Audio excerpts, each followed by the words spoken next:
Part 30। मैं बहस करने में माहिर हूँ, ये मेरा पेशा है। यूफई की बातें सुनने के बाद पत्नी जी चिल्ला कर कहते, तुम ऐसा कैसे कह सकती हो? मेरा ये कहने का मतलब नहीं था, तुम मेरे शब्दों को घुमा रही हो। यूफई हंसते हुए कहती है, मुझे ऐसा क्यों लग रहा है जैसे मैंने तुम्हारी कोई छोटी सी चोरी पकड़ ली, बड़ी दीदी। राजकुमारी पत्नी जी की तरफ बढ़ते हुए कहती, क्या ये सच है? तो राजकुमार उसके सर पे पंखा दे मारते हुए कहते हैं, चुप। राजकुमारी को पंखा बहुत जोर का लगा था, बेचारी। राजमाता कहती हैं, एनिंग बस मजाक बंद करो, मुझे लेडी नोंगियान की पूरी बात सुननी है। मैं जानना चाहती हूँ कि उनके हाथ पर सिनेबार सील क्यों नहीं है। तो पत्नी जी आगे आकर कहते हैं, माँ सिनेबार सील और कुछ नहीं, बस एक प्रक्रिया है जिसमें एक बड़ी सी छिपकली जैसी, जिसे हम गो कहते हैं हिंदी में, उसको सिनेबार सील खिलाई जाती है और फिर जब वो पोटी करती है तो उसमें एक लड़के का हाथ डुबो दिया जाता है और जो उस पे निशान पड़ जाता है वो उसके कुमार्य की निशानी है। और पुरानी बातों की माने तो ये निशान तभी मिटता है जब एक लड़की की शादी हो जाती है। हालांकि मुझे विश्वास है कि ये बस एक अंधविश्वास है और कुछ नहीं। मुझे इस स्वांग का हिस्सा नहीं बनना था, इसलिए मैंने कभी सिनेबार सील ली ही नहीं। ई गलत बोल दिया आपने पत्नी जी, इससे आपने अनेकों लोगों की भावनाओं को आहत कर दिया। आप ऐसे कैसे रीति रिवाज को स्वांग कह सकती हैं? हाँ हो गया। अब देखिए राजकुमारी निंग भी गुस्सा हो गई। राजकुमारी कहती हैं, बकवास बंद करो, तुम ऐसे कैसे इसे स्वांग कह सकती हो? हमने बोल दिया था ना, काहे रिपीट कर रही हो? महाराज वाली बीमारी तुमको भी हो गई रिपीट करने की। पत्नी जी कहते हैं, शांत राजकुमारी निंग शांत। मुझ में इतनी हिम्मत कहाँ कि मैं बिना सबूत के कुछ कह दूं। मेरे पास सबूत है। पुराने समय की बात है जब टैंग साम्राज्य था। उदाहरण के लिए सू टैंग जो जड़ी बूटियों में माहिर थे, उन्होंने अपने पोते के साथ मिलकर एक पुस्तक प्रकाशित की जो जड़ी बूटियों पर आधारित थी। उन्होंने अपनी किताब में ये कहा है कि सिनेबार सील एकदम मूर्खतापूर्ण है। जड़ी बूटियों के माहिर ली शिजेन ने भी अपनी पुस्तक कॉम्पेंडियम ऑफ मैत्रिया मेडिका में कहा है, बाजू पर निशान लगाना एकदम बेअसर है। असल में सिनेबार सील का वर्णन मिलता है हुलैनियम, इनसाइक्लोपीडिया, जियांग हुआ इत्यादि किताबों में। ये सब किताबें केवल तकनीक और तरीके पर आधारित है। इनमें किसी भी प्रकार का वैज्ञानिक दावा नहीं किया जाता। किसी भी तकनीक का कोई भी प्रयोग सिद्ध नहीं हुआ है।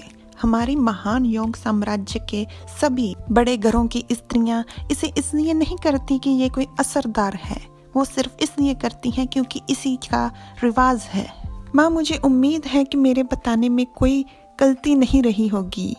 महाराज और महारानी आ रहे हैं और अंदर घुसते ही महारानी कहती है, बहुत अच्छे। और पत्नी जी उन्हें देखते ही कहते हैं, ये कौन है?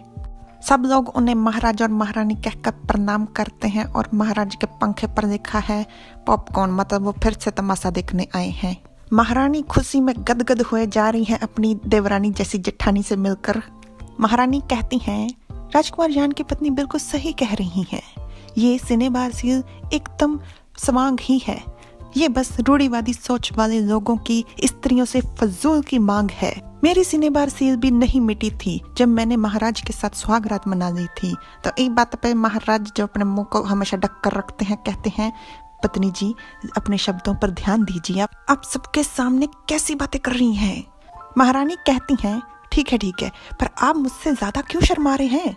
राजमाता एकदम से रंग बदल देती हैं, गुस्से से खुश हो जाती हैं और कहती हैं, हाँ ठीक है, तुम सही कह रही हो। और महारानी से कहती हैं, आओ मेरे पास बैठो। और महारानी उन्हें कहती हैं, माँ मैं तो यहाँ आई क्योंकि मैं अपनी जेठानी जी से मिलना चाहती थी। मुझे पता चला कि वो यहाँ आ रही हैं तो मैं भी आ गई।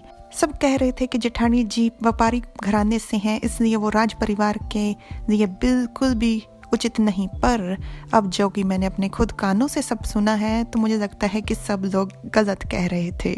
महाराज मन में कहते हैं, हमें पता था कि यही होगा। राजमाता महारानी से बहुत प्यार करती हैं, इसीलिए तो हम इन्हें लाए हैं यहाँ। इतना प्यार जितना वो खुद के बेटे से भी नहीं करती। #दुखी जेलस महाराज स्वयं की ही पत्नी से। महारानी कहती हैं, जेठानी जी बहुत ही पढ़ी लिखी लगती है, आपने तो मुझे लगता है किसी लड़के से भी ज्यादा किताबें पढ़ी होंगी। तो पत्नी जी कहते हैं नहीं नहीं महारानी, आप तो बस मेरी कुछ ज्यादा ही तारीफ कर रही हैं। वैसे सच कहें तो हम कहना नहीं चाहते थे, हम स्त्री विरोधी नहीं बनना चाहते, बहु विरोधी, परंतु वैसे आप खड़े हैं, आपके भाई, आपकी बहन सब खड़े हैं और राजमाता ने महारानी को अपने पास बैठा लिया, जलिस करना बनता है। हम होते आपकी जगह हम भी जलते। अभी तो बहुत कुछ है जो मुझे पढ़ना है, सीखना है, इसीलिए तो राजकुमार मुझे माउंट क्रेन विद्यालय भेज रहे हैं। इस सुनते ही एनिंग एकदम ननद वाली फीलिंग लेकर कहती है, क्या महान माउंट क्रेन विद्यालय में? बस बहुत हो गया, तुम अब शादीशुदा हो। एक शादीशुदा लड़की को हमेशा अपने पति की बात माननी चाहिए, उसकी आज्ञाकारी होना चाहिए। तुम कैसे ऐसे बेशर्मों की तरह इधर उधर घूम सकती हो? एक अच्छी पत्नी की तरह घर संभालो। राजकुमारी की उंगली राजकुमार पंखे से हटाते हुए कहते हैं, ये मेरा ही सुझाव है कि ये माउंट क्रेन विद्यालय में पढ़ने जाए। जैसा कि आपने कहा कि इन्हें अपने पति की आज्ञा माननी चाहिए, अब तो इनका जाना बहुत ही ज्यादा जरूरी है। राजकुमारी ने चिढ़कर कहती, आप राजमाता, आप कुछ कहती क्यों नहीं? मैंने तो कभी नहीं सुना किसी शादीशुदा लड़की को विद्यालय जाते हुए। राजमाता कुछ कहने ही वाली थी, इससे पहले महारानी कहती है, एनिंग आप यहाँ गलत कह रही हैं। जब महारानी मिंगशेंग ने इस विद्यालय की शुरुआत की थी तो उन्होंने लड़के लड़कियों को बराबर अधिकार दिया था और ऐसा कोई नियम नहीं बनाया था कि शादीशुदा लड़की विद्यालय में पढ़ नहीं सकती। अगर मेरे नजरिए से देखा जाए तो हमारी जेठानी जी में ज्ञान की भूख है। वैसे ये हर स्त्री में होनी चाहिए। अगर जेठानी जी ऐसे पढ़ने जाएंगी तो हमारे राज्य की हर एक स्त्री के लिए वो उदाहरण और प्रेरणा स्रोत बनेगी, है ना माँ? तो राजमाता कहती है, हाँ तुम बिल्कुल सही कह रही हो, ठीक है, मुझे कोई एतराज नहीं। महारानी पत्नी जी को इशारा कर पूछती हैं, कैसा रहा?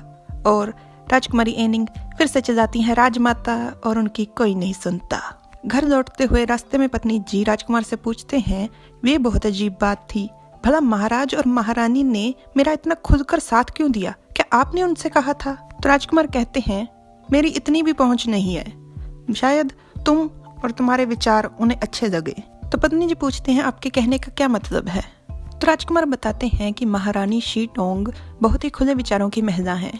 उन्हें ऐसी बातें बिल्कुल भी पसंद नहीं कि स्त्रियां पुरुषों से कम है या फिर वो केवल सुंदर होती हैं, उनमें दिमाग नहीं होता या उनकी अकल घुटनों में होती है। वो तो लड़कियों की पढ़ाई के लिए पूर्ण तौर पर समर्पित है। पहले वो भी माउंट क्रेन विद्यालय में खुद पढ़ना चाहती थी पर उनके परिवार ने उन्हें अनुमति नहीं दी। तो पत्नी जी कहते हैं, अगर ऐसी बात है तो अगर उन्हें सच पता चल गया कि मैं, ये तो बहुत बड़ी परेशानी हो जाएगी। राजकुमार कहते हैं, परेशानी तो हो जाएगी। और इतने में एक तीर चलता है जो बग्गी की छत को फाड़कर अंदर घुस जाता है। इसके बाद अनेकों तीरों की जैसे बारिश हो जाती है। Like, subscribe, comment. Thanks for watching.